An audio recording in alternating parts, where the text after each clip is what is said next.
Bonsoir et bienvenue à vous en direct sur Public Sénat. Double actualité ce soir dans le 22h avec d'abord le traditionnel dîner annuel du CRIF qui se déroule en ce moment. Le président Hollande est l'invité d'honneur du Conseil représentatif des institutions juives de France.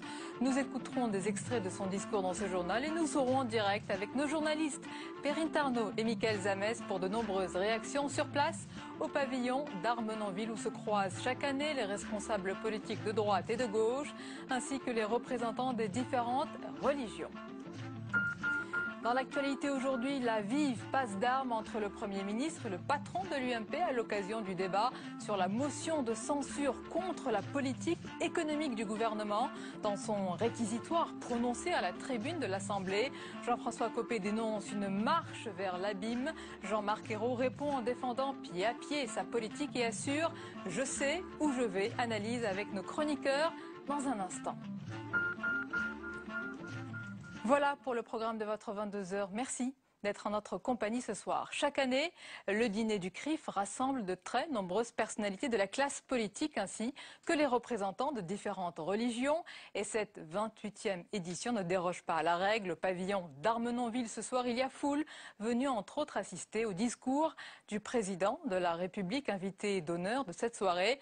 Je vous propose d'écouter tout de suite un extrait de son allocution. La République, elle est garante de la liberté de conscience et donc du libre exercice des cultes. Mais cette phrase m'est revenue à l'esprit. Je l'ai entendue à l'école de Toulouse, par des parents et même par des enfants. Comment admettre qu'au début du XXIe siècle, la police soit conduite à protéger des écoles? Comment supporter l'idée que des enfants puissent redouter de se rendre à l'école et des parents de les y envoyer? Eh bien, je vous le dis ici, la République sera en paix avec elle-même lorsque cette peur-là aura définitivement disparu. Et nous retrouverons tout à l'heure dans ce journal Perrine Tarnot et Mickaël Zamès qui feront réagir à leur micro de nombreuses personnalités politiques et religieuses présentes ce soir au pavillon d'Armenonville pour le dîner annuel du CRIF. Mais d'abord, dans l'actualité, aujourd'hui, il y a eu la passation de pouvoir entre Jérôme Cahuzac et Bernard Cazeneuve. L'émotion était palpable à Bercy, contraint de présenter sa démission hier suite à l'ouverture d'une information judiciaire par le parquet de Paris. L'ancien ministre délégué au budget a déclaré, visiblement très ému, avoir exercé sa fonction ministérielle avec passion. Son successeur a insisté sur son amitié et son respect pour celui qui était considéré comme l'un des piliers du gouvernement. On voit tout cela avec Paul Bouffard. Il n'est plus ministre. Quand Jérôme Cahuzac s'avance, il est escorté comme pour parer les coups. L'ancien ministre est venu passer la main, la gorge nouée. Je crois, j'espère, avoir exercé cette fonction ministérielle avec passion. Mon cher Bernard, mon ami Bernard, bonne chance à toi. Je te souhaite d'éprouver la même passion et le même bonheur que j'ai pu éprouver à exercer ces fonctions ministérielles. Pendant la cérémonie, pas un mot de l'affaire, pas un mot sur la chute d'un des piliers du gouvernement Ayrault. Désormais, l'ex-ministre dit vouloir se consacrer à sa défense, car les investigations menées par le parquet de Paris valident l'enregistrement vocal de Jérôme Cahuzac datant de la fin de l'année 2000. On y entendrait « Ça me fait chier d'avoir un compte là-bas. L'UBS, c'est quand même pas la plus planquée des banques. » Hier, le parquet de Paris a requis l'ouverture d'une information judiciaire contre X, notamment pour blanchiment de fraude fiscale. Une demande d'entraide judiciaire est même adressée à la Suisse. Au pôle financier, les juges Leloir et Van Rumbeck vont instruire le dossier Cahuzac. Dans tous les cas, l'enquête pourrait durer plusieurs années. Le blanchiment est puni de 5 ans d'emprisonnement et de 375 000 € d'amende. Et la démission de Jérôme Cahuzac a été évoquée cet après-midi à l'Assemblée nationale. Si les faits sont avérés, ce serait extrêmement grave, a souligné Jean-François Copé, tout en défendant la présomption d'innocence. Le patron de l'UMP s'exprimait à l'occasion du débat sur la motion de censure déposée contre la politique économique du gouvernement. Pas de surprise, lors de ce débat, Jean-François Copé a vivement dénoncé les choix de l'exécutif et le Premier ministre a défendu pied à pied sa politique. Les détails avec Julie Hulin. L'initiative est surtout symbolique, mais c'est l'arme qu'a choisi l'UMP pour tirer parti de la mauvaise passe traversée par l'exécutif.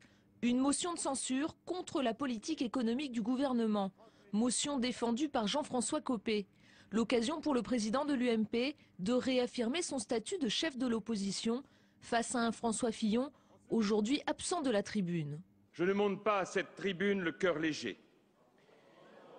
J'y viens habité d'une forme de tristesse, ou plus exactement de gravité, née d'un spectacle insupportable, l'affaiblissement, le recul et, je le redoute, la menace d'une défaite pour notre pays. 30 minutes d'un discours largement applaudi par la droite, et c'était l'heure pour Jean-Marc Ayrault de remonter le moral de ses troupes.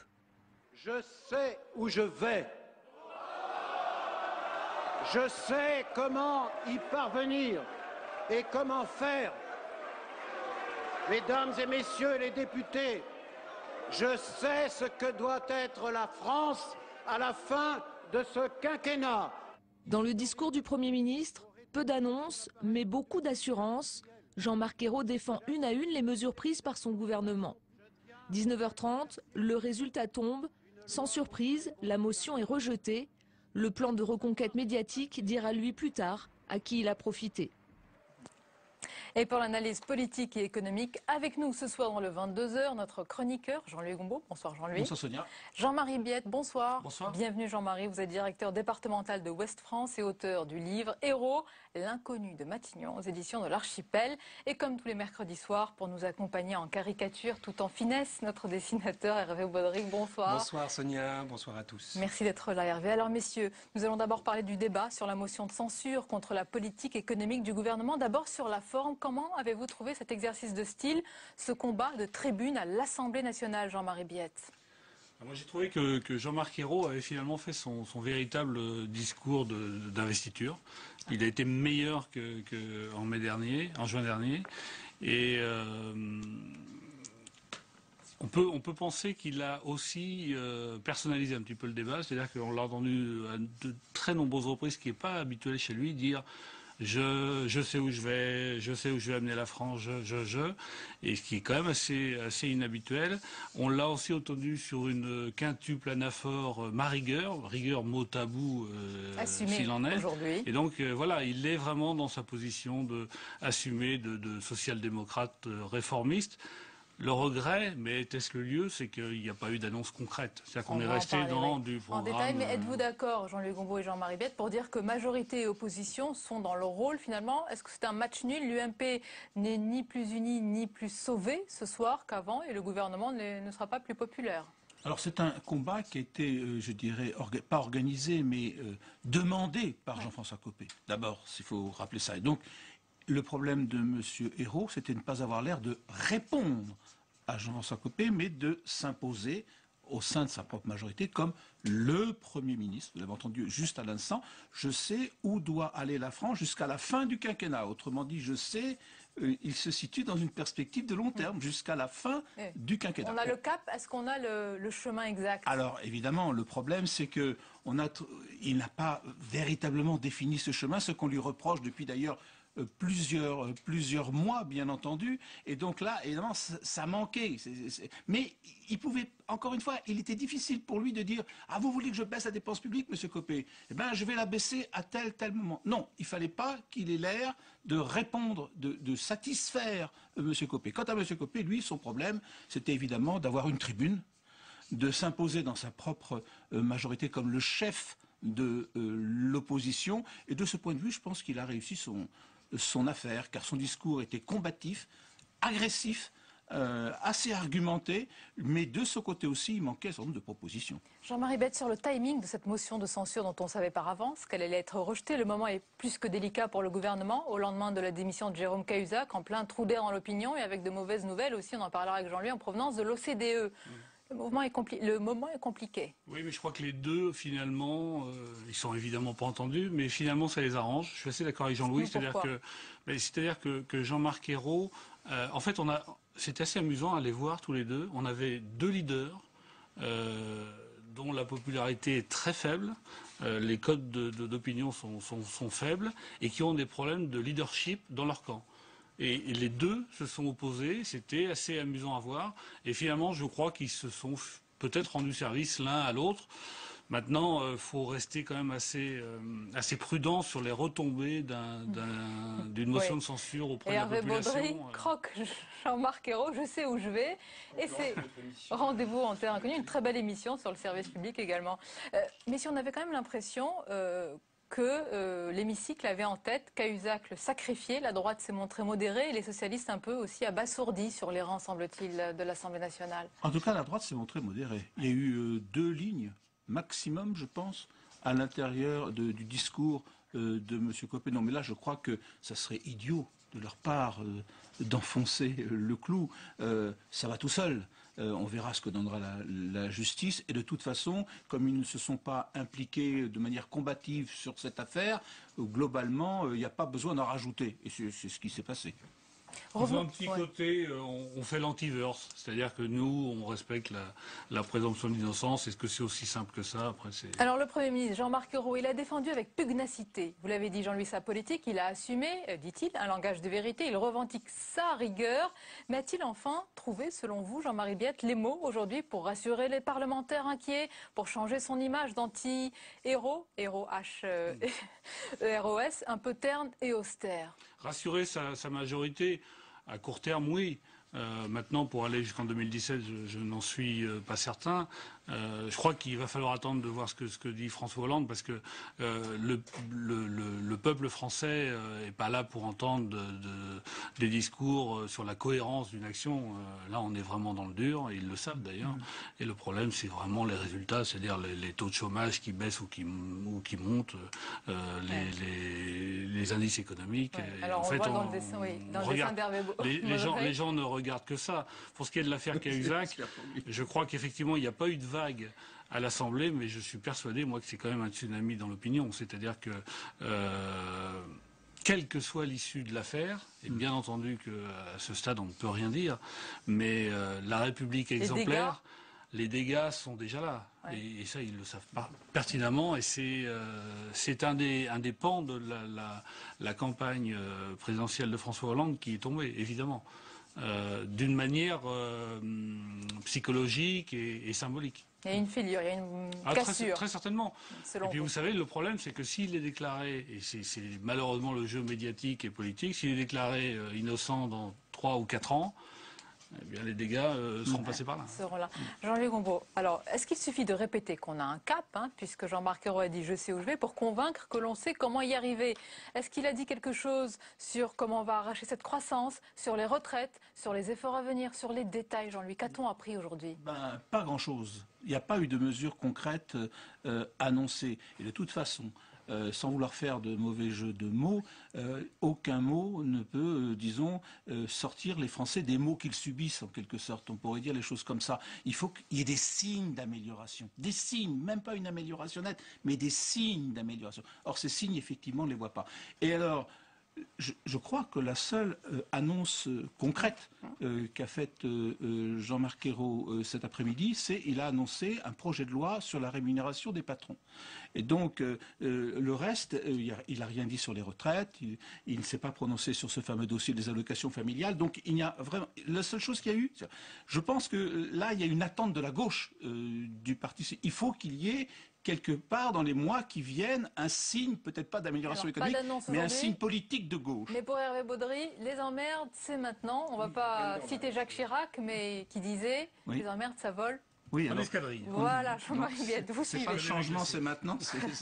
Jean-Marc Ayrault n'a pas fait d'annonce. Il a sans doute laissé la main aussi à François Hollande pour sa prestation télévisée la semaine prochaine. Oui. Maintenant, quelles annonces vont être faites? Est-ce que c'est plutôt le discours de la méthode, c'est-à-dire une négociation type la négociation sociale maintenant sur les retraites ou sur les allocations familiales, enfin tout ce qui est social? C'est sans doute ça. Est-ce qu'il peut aller plus loin?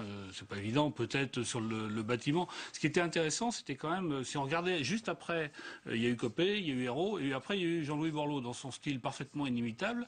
Lui, il est allé totalement l'inverse, c'est-à-dire que les discours étaient très politiques, parce qu'évidemment on s'adresse plus à des parlementaires qu'à l'opinion, mais Jean-Louis Borloo est allé sur des mesures mais très pratiques, très pragmatiques. Le bâtiment, ramener la TVA à 5,5, sur beaucoup de choses, les emplois à domicile, les choses comme ça. Et c'était assez amusant et assez intéressant de voir. Voilà, exactement. Manière, oui. Et c'était pas inintéressant, simplement je crois que c'était pas le lieu. Et je pense que Hollande a peut-être des pistes à creuser de ce côté-là. Jean-Luc Goumbaud, oui. Oui, non, simplement sur les annonces de M. Hollande, il est clair que quand il va parler la semaine prochaine, il va avoir un problème qui est les fameuses taxes à 75%. Et donc là, il va être obligé de dire qu'il ne va pas la faire exactement comme c'était au départ. D'ailleurs, le Conseil constitutionnel lui interdit. D'où cette idée des salaires des patrons. C'est-à-dire qu'il faut absolument ne pas avoir simplement abandonné une mesure dite de gauche. Il faut en trouver une de remplacement et ça sera le salaire des patrons. Quelle modalité ? Le privé, parce qu'on a les 450 000 euros pour le public d'ores et déjà qui sont maintenant instaurés, 450 000 euros annuels. Et là, mais quelle modalité sera choisie pour cela, ça, évidemment, je l'ignore. Juste une parenthèse, il n'y a pas eu donc de grande annonce aujourd'hui dans le discours de M. Hérault. Il y a quand même une précision importante, c'est qu'il a précisé, il a annoncé que le budget de la défense serait peut-être préservé. Donc c'est important pour les militaires qui sont très inquiets avec l'annonce du livre blanc. On verra ce qu'il en est. Pour cette prestation télévisée de François Hollande, Jean-Marie Biette, on dit souvent et on lit que le président de la République n'imprime pas. Il s'exprime souvent, pas forcément à la télévision, mais il y a beaucoup de discours, il y a beaucoup de déplacements. Pourquoi il n'imprime pas? Pourquoi ça ne s'inscrit pas dans un récit, justement, pour les Français et pour l'opinion publique, selon vous? On imprime dans des moments heureux, entre guillemets, quand une société n'a pas un chômage à plus de 10%. Le storytelling, ça ne marche que quand la société fonctionne à peu près bien. Là, pour imprimer, ce que disait Jean-Louis, c'est des résultats tangibles. Je crois quand même que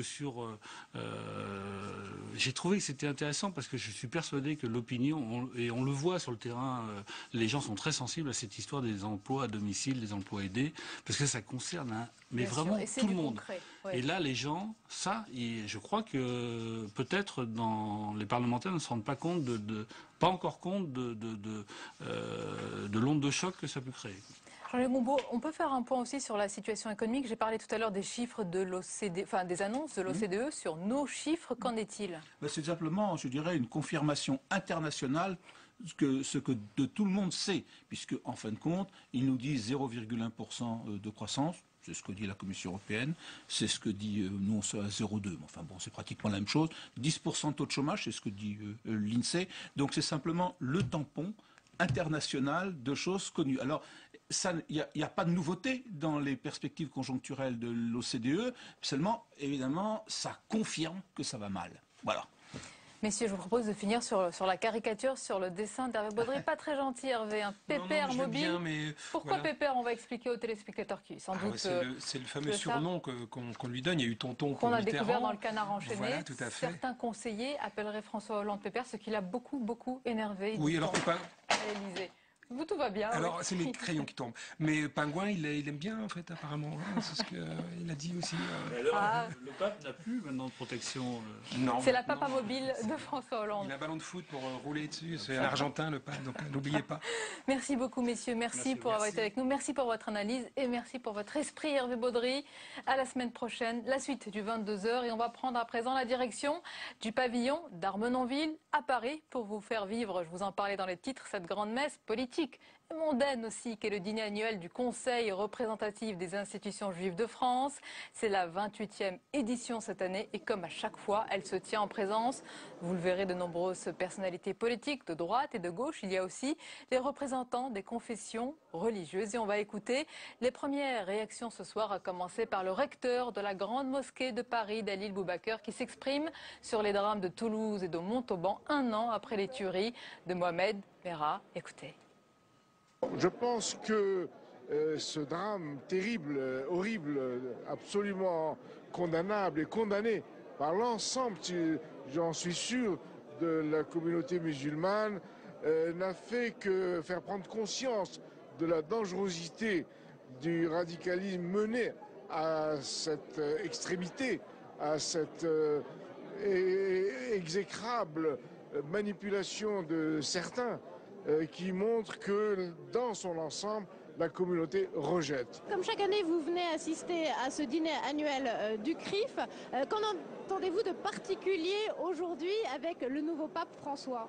Oh ben, ça n'a pas beaucoup d'interférences, mais certainement que je pense que les communautés juives à travers le monde ont été très attentives à se renseigner d'abord sur les relations qu'ils pouvaient avoir avec les Juifs de Buenos Aires et puis les relations qui ont pu déjà s'établir avec la communauté juive de Rome. Donc c'était un moment assez important et comme en dehors de l'Église, beaucoup de gens ne le connaissaient pas. Donc ils ont eu besoin de trouver des informateurs locaux. Le dialogue interreligieux se passe bien entre juifs et chrétiens, et tout particulièrement entre juifs et catholiques. Il est excellent en France, et nous avons la chance d'avoir, je dirais, à la tête de l'Église de France, des hommes, archevêques, cardinaux, dont nous connaissons les noms, et qui sont les principaux responsables de cette Église. Ceci étant, concernant l'islam, nos relations sont bonnes, mais très insuffisantes encore. Elles sont parfois très polies, elles sont parfois nécessaires, mais il n'y a pas de conflit entre les musulmans et les juifs. Est-ce qu'il y a confiance? Le problème, c'est ce que les juifs attendent. C'est que lorsque l'intégrisme musulman s'en prend non seulement aux juifs, mais s'en prend à la société civile, aux valeurs de l'Occident, ce que nous attendons, c'est non seulement de la solidarité, mais une communauté de vue, une convivialité, une amitié entre tous les Occidentaux et la communauté musulmane, et entre les Juifs et la communauté musulmane. Qu'est-ce que peut dire aujourd'hui François Hollande, de plus de ce qu'il a dit déjà dimanche lors des commémorations à Toulouse? Bon, d'abord, des rendez-vous comme celui-là sont toujours des moments importants parce que c'est l'occasion, en l'occurrence pour le CRIF, d'entendre le président de la République s'exprimer sur des sujets qui lui tiennent à cœur, qui vont évidemment de l'antisémitisme et de la lutte contre l'antisémitisme sur laquelle le président est revenu à Toulouse dimanche, mais jusqu'à d'autres sujets qui font le vivre ensemble dans notre République de manière plus générale. Et donc le président de la République va par exemple s'exprimer ici sur ce qui a été décidé au sortir du comité interministériel de lutte contre le racisme et l'antisémitisme par le gouvernement, à savoir un travail très important sur la question de l'éducation. Éducation à l'égalité, éducation contre les discriminations, contre les violences, mais aussi de la mémoire. La meilleure façon finalement de ne pas reproduire ces erreurs, c'est de bien connaître son histoire. Nous évoquerons sans doute, le président évoquera sans doute aussi le travail qui est engagé par le gouvernement pour lutter contre les appels à la haine sur Internet. Qu'est-ce que vous avez retenu du débat à l'Assemblée nationale après la motion de censure déposée par l'UMP aujourd'hui? Écoutez, je n'ai pas retenu grand-chose de la réponse de Jean-Marc Ayrault, pour tout vous dire. J'ai trouvé qu'il n'y avait pas de vision, il n'y avait pas de cap, il n'y avait pas de souffle. C'était un discours assez long. C'était un discours dans lequel les mots se suivaient sans qu'on trouve de réponse aux questions, aux angoisses qui sont celles des Français.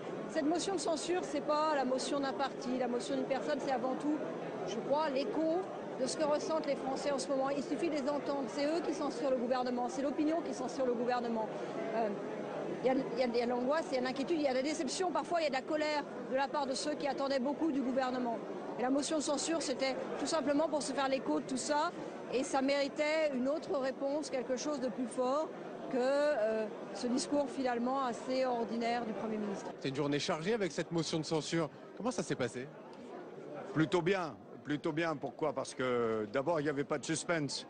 On sentait bien qu'il y avait des rapports de force différents.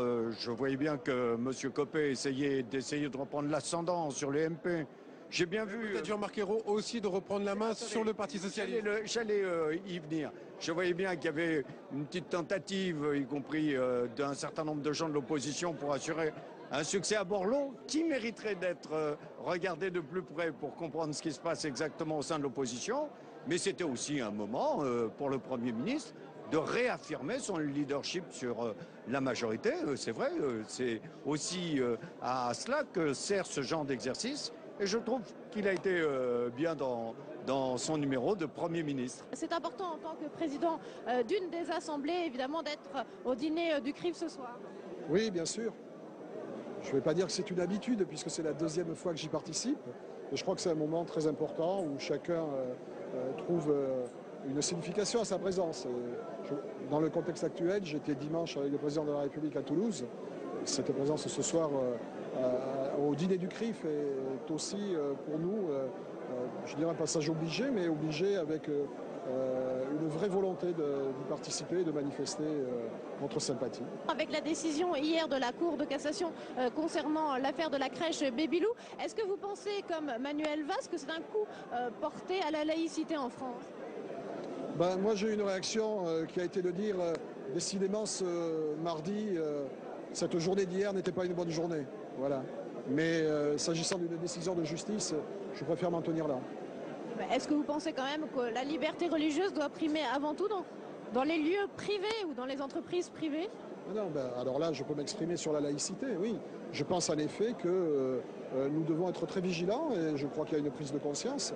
Donc dans les lieux privés, l'expression d'une appartenance religieuse ne pose pas un problème aux individus et aux responsables que nous sommes. Par contre, dans les lieux publics, je crois qu'il faut être intransigeant et ne pas laisser faire cette lente dérive vers des situations qui mettent en péril ce principe auquel nous tenons beaucoup, le principe de laïcité. Je pense cette semaine à la décision de la Cour de cassation dans l'affaire de la crèche Babylou qui dresse finalement la liberté religieuse contre les principes de laïcité, non? Selon moi, il faudrait que la loi fasse en sorte que partout où il y a du public qui est accueilli, parce que ce soit en régie directe, c'est-à-dire municipale, ou en délégation de service public, comme c'est le cas de cette crèche, dans tous ces cas-là, il devrait y avoir neutralité religieuse totale. Voilà mon point de vue philosophique. Le gouvernement devrait déposer un projet de loi sur ce cas? J'ai l'impression qu'ils y réfléchissent, mais vous avez remarqué que je n'y suis pas. Je peux vous donner une information. Arnaud Richard, député de Chanteloup-les-Vignes, député du groupe UDI, dépose demain matin un texte de loi pour répondre à cette question, pour empêcher cela dans les services publics accueillant du public. Ça va faire débat, mais il va le déposer. Donc ça va faire débat dans la communauté musulmane notamment, mais est-ce que ça va faire débat à travers tout le pays, que ce soit les catholiques, les juifs, les musulmans? Non, il ne faut pas tomber dans l'excès non plus. Mais il faut éviter que la Cour de cassation, qui ne fait qu'interpréter le droit, hein, c'est au Parlement de se saisir. Bon. Alors, un texte permettra le débat. La laïcité n'a pas de raison de ne pas s'appliquer dans les entreprises privées. La laïcité est un principe constitutionnel et devrait être autant protégée que la liberté religieuse ou éventuellement de croire en une religion. Donc on a été une journée triste. Moi j'ai vu les équipes pleurer. Et le combat maintenant, c'est le combat législatif, c'est le politique qui doit prendre sa place. Et c'est notamment, mais on est quelque part un peu rassuré parce que Manuel Valls, ministre de l'Intérieur, a parlé d'une initiative gouvernementale. Najat Vallaud-Belkacem, porte-parole du gouvernement, en a également parlé. Et aujourd'hui, on en appelle aux politiques parce que sans les politiques, eh bien, dans ce cas-là, on rentre dans un nouveau modèle de société, c'est le modèle communautarien, avec les policiers, les bobbies britanniques qui portent un turban. Mais c'est autre chose, mais je crois que ce qu'on veut, c'est que au moins les choses soient clairement affirmées, voilà, et que ce choix soit fait avec toutes les Françaises et tous les Français, voilà. Ce qui s'est passé sur cette crèche Babylou, est-ce que c'est un signal, un mauvais signal donné à la laïcité en France? Est-ce que la laïcité est en danger quelque part? À la place qui est la mienne, je prends acte, bien évidemment, des décisions de la Cour de cassation. Mais en même temps, pas d'hypocrisie. Je me suis engagé avec l'équipe de la crèche Babylou. Et donc, s'il y a une brèche qui existe, eh bien, il faut la combler. Et la porte-parole du gouvernement l'a déjà dit aujourd'hui, à la sortie du Conseil des ministres, il faudra sans aucun doute une initiative législative, soit parlementaire, soit d'initiative gouvernementale, pour combler cette brèche. La laïcité, elle doit vivre partout, notamment quand il s'agit du rapport aux enfants. On dit que les chiffres ont augmenté concernant l'antisémitisme et les actes antisémites en France. Est-ce que c'est le cas et pourquoi selon vous? C'est une réalité et ils ont notamment augmenté juste après les attentats de Toulouse et de Montauban, et dans une moindre mesure après le démantèlement d'une cellule qui avait frappé à Sarcelles cet automne. Oui, il y a une augmentation des actes antisémites, c'est particulièrement préoccupant, d'où la mobilisation qui est celle notamment du ministère de l'Intérieur pour combattre tous ces actes. Il ne faut rien laisser passer, l'insulte, le crachat à l'égard d'une personne qui porte la kippa, comme évidemment la profanation d'une synagogue ou un tag sur une école. Il faut s'attaquer à cet antisémitisme tout à fait insupportable. Alors, responsables politiques de la majorité et de l'opposition se pressent, vous venez de le voir, à ce dîner. Le président de la République en est d'ailleurs l'invité d'honneur, mais avant lui s'est exprimé à la tribune le président du Conseil représentatif des institutions juives de France, Richard Prasquier. On écoute un extrait de son discours. C'était il y a 1 an et c'était hier. C'est tous les jours pour leur famille et tous les jours pour nous aussi. Fier de lui, l'assassin s'était filmé. Et la chaîne célèbre à laquelle il les avait envoyés avait failli diffuser les images. Pendant quelques secondes, sans nous lever, sans parler, pensons aux victimes et à leurs familles, et pensons au monde que nous voulons laisser à nos enfants. Monsieur le Président de la République, la lutte contre l'islamisme radical, vous l'avez engagée au Mali avec détermination et clarté. Nous sommes fiers de notre armée et nous sommes reconnaissants aux 5 soldats tombés pour la patrie. Vous avez vu à Tombouctou libéré la joie de la population dans cette ville mythique où avaient été détruits les mausolées et les bibliothèques. Lorsque la chape de plomb du totalitarisme sautera également à Téhéran, à Pyongyang et à Gaza, nous verrons que les aspirations des peuples vers la liberté sont les mêmes partout dans le monde. Et on va écouter à présent quelques extraits également du discours du président de la République. François Hollande a appelé à combattre toutes les haines, à commencer par l'antisémitisme. On l'écoute. Combattre toutes les haines, ce n'est pas les confondre. L'antisémitisme est une haine très particulière, qui plonge loin dans l'histoire, qui s'est toujours nourrie de mythes, qui s'est animée d'obsessions, à force de fables et de mensonges. L'antisémitisme a pris au cours des décennies bien des formes. Celles d'hier n'ont pas disparu, vous les avez rappelées. D'autres ont pris une dimension nouvelle avec l'islamisme radical. L'antisémitisme ne se réduit pas à lui. Et l'islamisme radical ne se réduit pas à l'antisémitisme. Mais cette menace, elle existe. Et nous devons l'affronter. Cet extrémisme n'est pas l'islam. Il dévoie, il pervertit l'islam. Les musulmans en sont les victimes. Ils souffrent de voir leur foi, leurs textes sacrés, leurs traditions ainsi atteintes, ainsi souillées. Ils souffrent aussi des confusions, des amalgames, des caricatures qui renforcent encore les discriminations. Eh bien, je salue les responsables du culte musulman qui sont ici ce soir. Leur présence a un sens.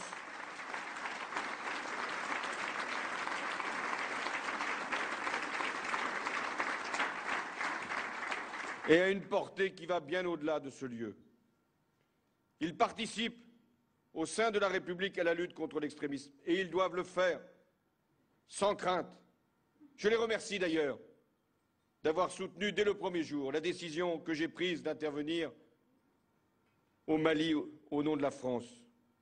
Ce qui était en jeu, c'était l'intégrité d'un pays qui risquait d'être submergé par des groupes terroristes. Pays, je le rappelle, musulman à 90%, où les femmes étaient soumises à une loi qui n'était pas la leur, où les monuments sacrés étaient profanés, et où la population demandait qu'on lui vienne en aide contre ces groupes terroristes extrémistes. Mais il ne s'agissait pas simplement du Mali, mais de toute l'Afrique de l'Ouest. Et hélas, les événements récents nous ont donné raison. Notre intervention a permis d'obtenir en 2 mois des résultats importants.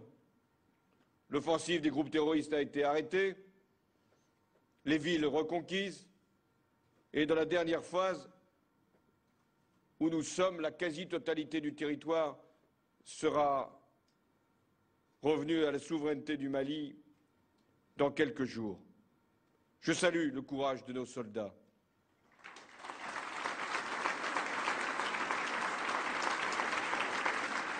Et ce soir, François Hollande s'est exprimé aussi sur le conflit syrien au moment où l'option d'armer les rebelles syriens est souhaitée, vous le savez, par Paris et Londres. Et que ce soir, eh bien, les bombardements du régime se poursuivent et s'intensifient sur la ville de Damas. On écoute François Hollande sur ce sujet. Bachar el-Assad mène une guerre contre son propre peuple. 70 000 victimes en 2 ans. Cette guerre, elle est terrible pour les populations civiles, mais aussi pour les voisins, avec des réfugiés en grand nombre, avec pour le Liban le risque d'une contagion. Et puis il y a ces armes chimiques qui sont présentes en Syrie. Dès lors, la poursuite de la guerre ne profite qu'à 2 camps. Bachar el-Assad, pour se maintenir, et les groupes extrémistes pour utiliser le malheur, le désarroi, l'absence de transition politique pour utiliser leur force à des fins de chaos. Il est donc urgent qu'il y ait une solution politique en Syrie, mais il n'y en aura que s'il y a aussi une pression militaire. C'est pourquoi la France veut renforcer l'alternative politique, a reconnu la coalition, lui porte une aide matérielle, humanitaire, et, si les conditions sont réunies, militaire, dans le cadre européen. Mais je veux ici mettre en garde, s'il n'y a pas de solution dans les prochains mois, alors il y aura une escalade dont tous les pays de la région auront à connaître. J'entends bien la plus lourde des menaces, mais elle n'est pas sans lien avec la précédente, car ce sont les mêmes esprits et les mêmes forces qui sont à l'œuvre. La menace principale pour la sécurité d'Israël, pas seulement d'ailleurs pour la sécurité d'Israël, pour la sécurité de la région, pour la sécurité du monde, c'est le nucléaire iranien. Les autorités de ce pays multiplient les déclarations appelant à la disparition, à la destruction d'Israël.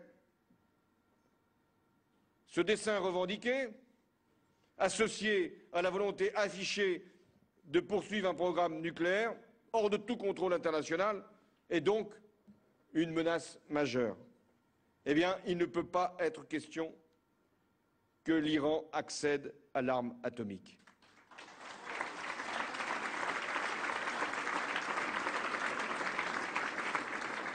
Et la France, donc, prendra ses responsabilités pour que la pression continue, les sanctions soient aggravées, afin que les dirigeants iraniens se conforment à leurs engagements internationaux, aux résolutions du Conseil de sécurité.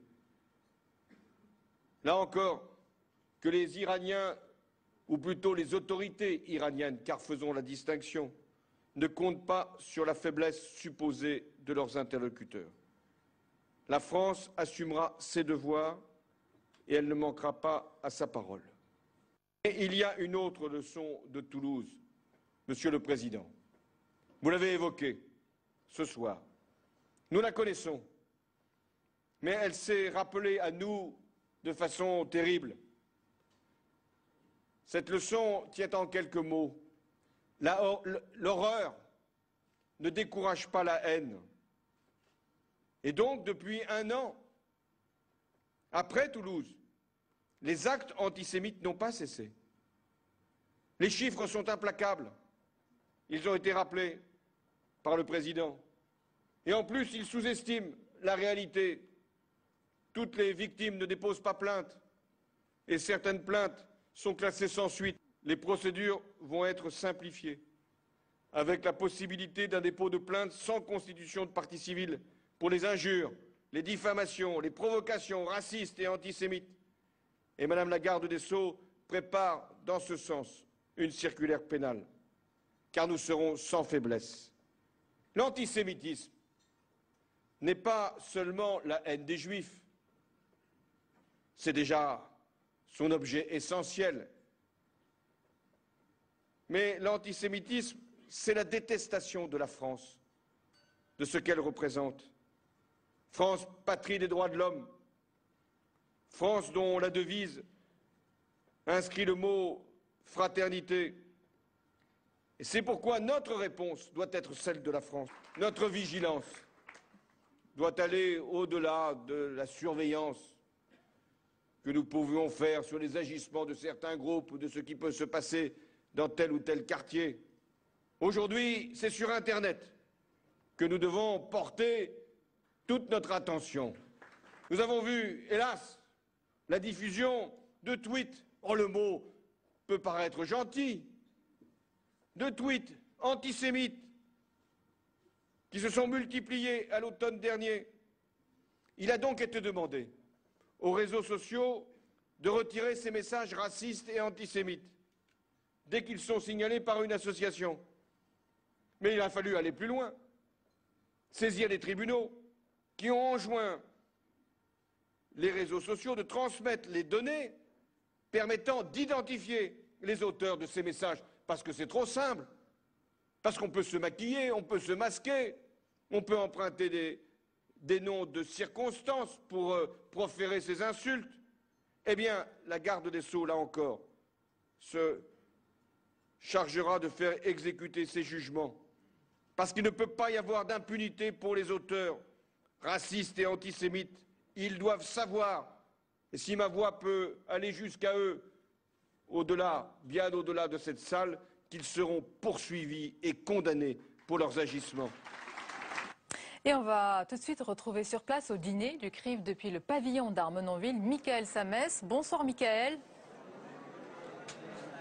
Bonsoir Sonia. Dites-nous comment le discours du président de la République a été perçu par l'auditoire ce soir. Plutôt bien, plutôt bon en tout cas. Il a répondu aux attentes de la communauté juive et les membres ici du gouvernement qui étaient présents ont fait le service après-vente, si on peut dire.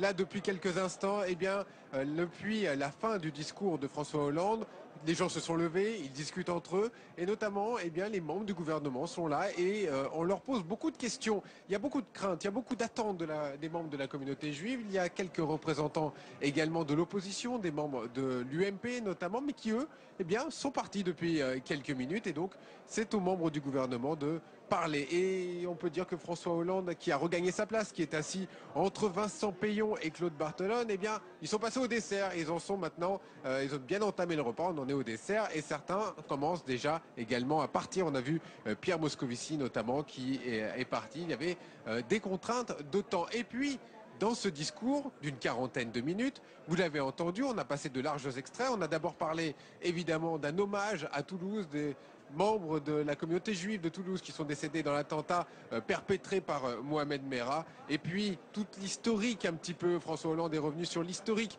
de la communauté juive française qui date de 1769.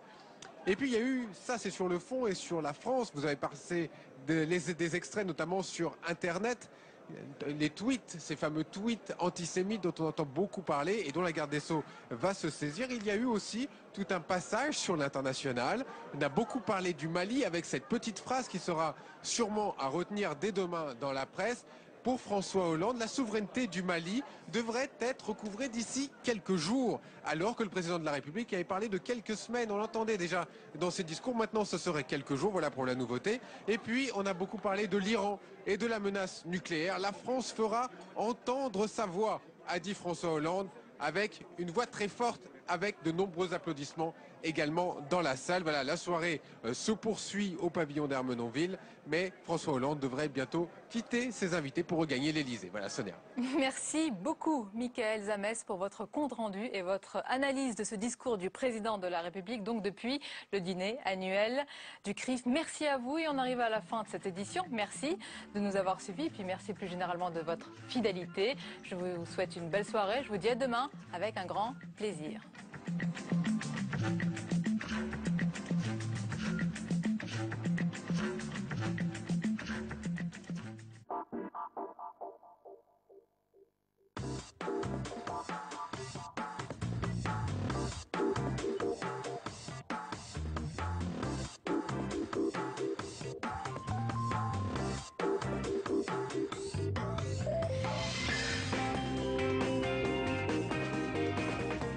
Cher Priant Jacob, vous auriez pu être plus franc et faire comme dans les cours d'école, me traiter de PD.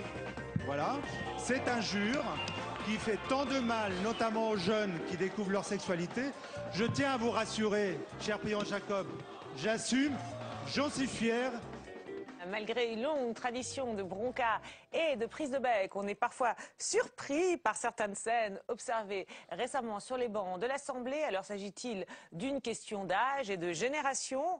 L'alternance a-t-elle produit un nouveau style, voire de nouvelles techniques pour déstabiliser le ministre ou l'adversaire? Et comment se sont traduits à l'Assemblée les récentes difficultés auxquelles a dû faire face le gouvernement? Pour répondre à ces questions et pour déshabiller en tout bien, en tout honneur, les trublions de l'Assemblée avec nous 4 invités. Patrick Roger, journaliste au Monde. Vous suivez quotidiennement la vie parfois mouvementée du Parlement. Jean Garrigue, historien spécialiste du Parlement, pour mettre en perspective ses armes parlementaires. Isabelle Vera-Masson, politologue. Vous avez notamment travaillé sur les comportements des femmes et vis-à-vis des femmes en politique. On verra qu'il en est beaucoup question ces temps-ci. Et enfin, Denis Bertrand, sémiologue et habitué de l'émission, pour commenter ces images parfois ambiguës, surtout quand certains hommes se piquent de sollicitude à l'égard de leurs jeunes collègues. Alors, exemple tout d'abord avec Karine Berger, jeune députée socialiste lors de sa première intervention dans l'hémicycle. Ce jour-là, l'Assemblée était présidée, non par un socialiste, mais par un UMP. Ça arrive de temps en temps. Marc Le Fur, on écoute. Alors que M. Sauvadet parle de flexi-sécurité, c'est-à-dire qu'il considère que c'est aux salariés de s'adapter ou de disparaître sur le marché du travail, M. Bison affirme que le dispositif de défiscalisation est en protection des salariés contre la dureté des entreprises. Quelle est votre position? Cet argument, ce dispositif est-il en faveur ou en défaveur des salariés? Monsieur Lamblin, mes chers collègues, je vous en prie, mes chers collègues. Écoutons-nous les uns les autres. Notre collègue s'exprime pour la première fois dans cette enceinte. On comprend son émotion. Nous l'avons partagée il y a bien longtemps. Donc nous allons l'écouter gentiment, et on passera après aux autres orateurs qui seront écoutés avec la même attention d'ailleurs. Je vous remercie, Monsieur le Président. Je vous assure que je n'ai aucune émotion, mais j'apprécie votre sollicitude.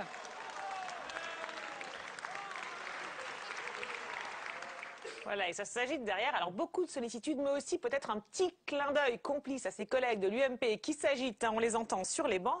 Alors ça, c'était au début de la mandature, mais ça s'est reproduit, et notamment récemment, ce chahut, lorsque la ministre déléguée Yamina Benguigui a été mise à rude épreuve lors de sa première réponse, lors des séances de questions au gouvernement. Écoutez.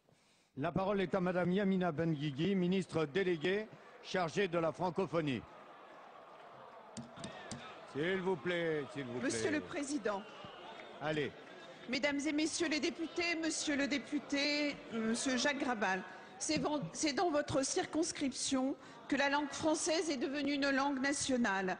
Cette terre a porté le talent de Jean de La Fontaine, Jean Racine, Alexandre Dumas. Je serai à vos côtés pour faire du château de Villers-Cotterêts la maison de la francophonie. Je défends l'idée d'une langue solidaire, d'une langue égalitaire.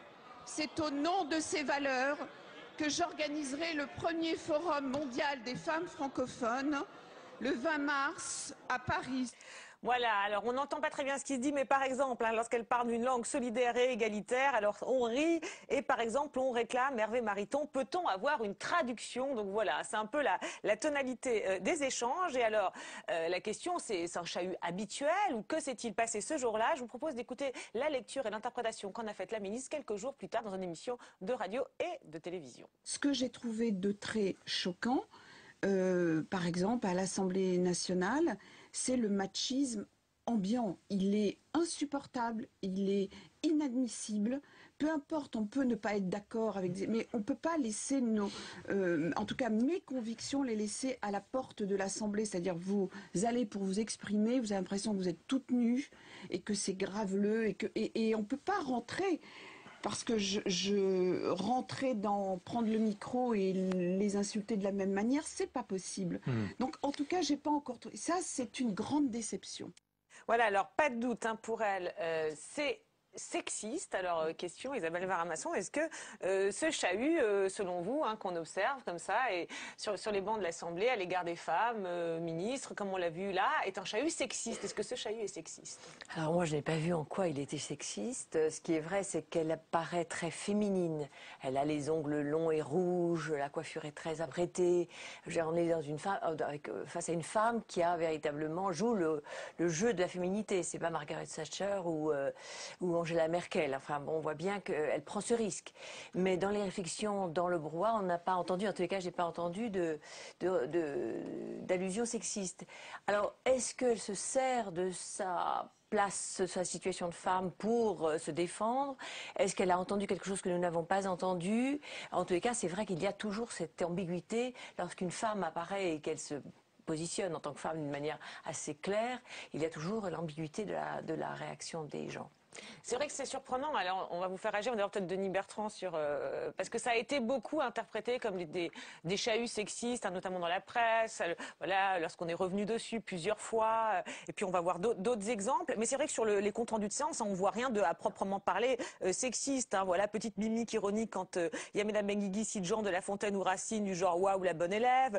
Voilà, quand elle cite à un moment combien de pères de la première génération. Bon, ironie, mais il n'y a plus de pères aujourd'hui, il n'y a que des parents. C'était après le débat entre guillemets mariage pour tous. Donc voilà, c'est vrai qu'on n'a pas nous lu de choses à proprement parler sexistes. Donc la question, Denis Bertrand, selon vous, c'est de quoi s'agit-il concrètement? Est-ce qu'on peut dire que c'est du bizutage?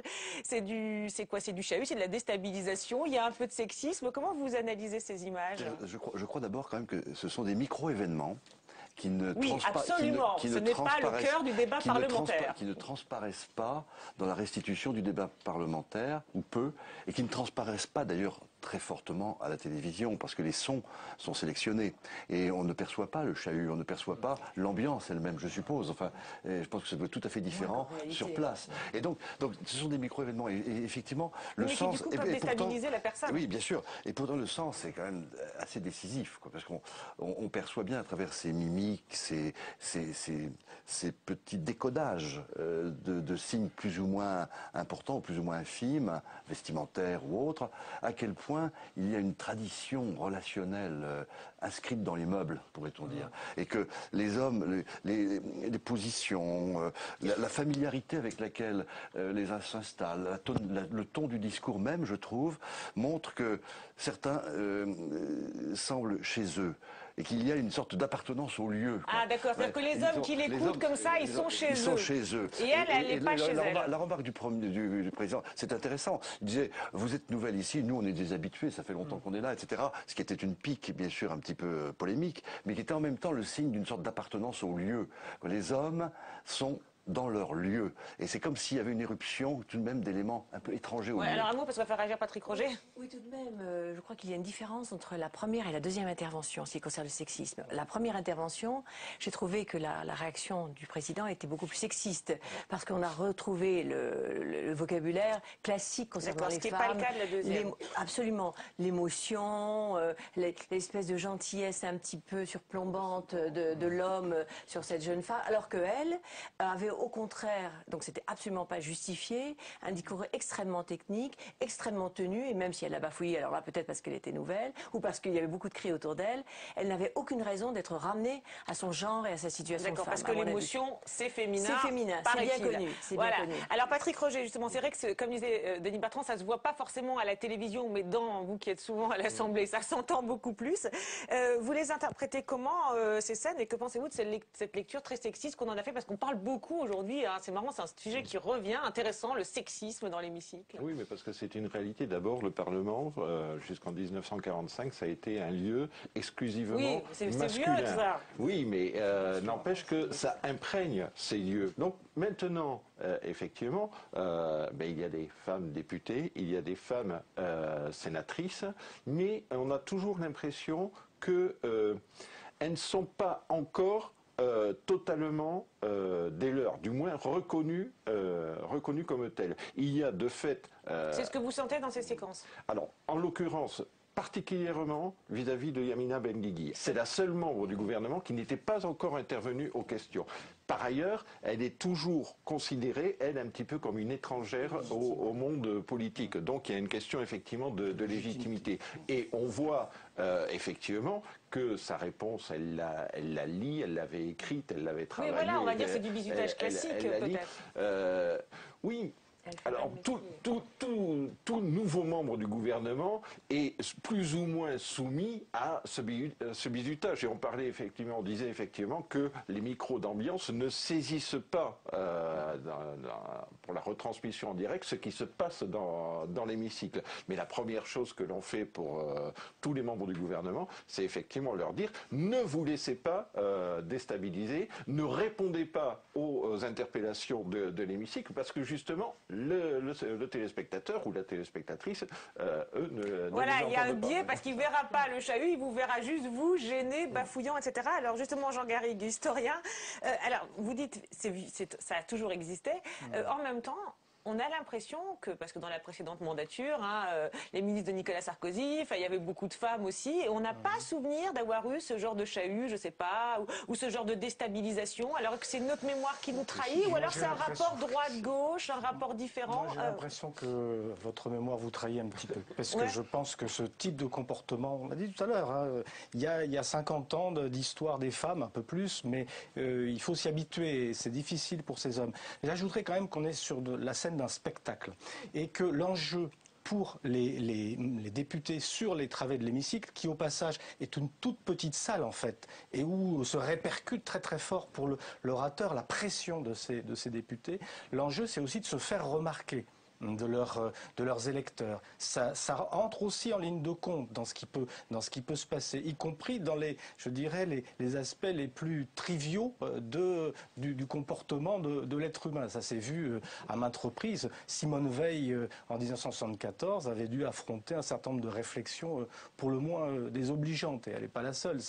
On pourrait, qui venait de son camp, parce que là on est quand même de la déstabilisation du camp adverse. Là ça met de son propre camp à l'époque. Il est possible que la culture de gauche soit un peu moins sensible à ce type de machisme, mais n'oublions pas que les députés, et ça c'est depuis le début du 19e siècle, ce sont des quinquas, des sexagénaires installés dans la vie et qui ont du mal à voir arriver des gens qui viennent d'autres. On va passer à la suite. Simplement reproduire les codes dominants, c'est absolument transcourant. D'accord. Et dernière chose, malgré tout, Yamina Benguigui explique la manière dont elle a perçu les choses. Et je crois effectivement que seules les femmes sont en mesure de dire l'oppression qu'elles subissent. Qu'elles ressentent, d'accord. Mais c'est toujours... Alors, peut-être que si on en parle plus ces temps-ci, je ne sais pas, c'est une hypothèse, vous me direz ce que vous en pensez, c'est parce que les femmes elles-mêmes réagissent, alors on l'a vu Yamina Benguigui réagir après, elles réagissent aussi sur le moment, ce qui était peut-être pour le coup moins le cas auparavant. Alors, 3 styles de réaction à chaud, là aussi un petit, je ne sais pas si c'est un catalogue, un florilège, un répertoire. Tout d'abord, Cécile Duflot, c'était au tout début de la mandature, lorsqu'elle est arrivée pour répondre à une question dans une tenue qui visiblement a beaucoup fait réagir. Madame Cécile Duflot, ministre de l'Égalité des Territoires et du Logement.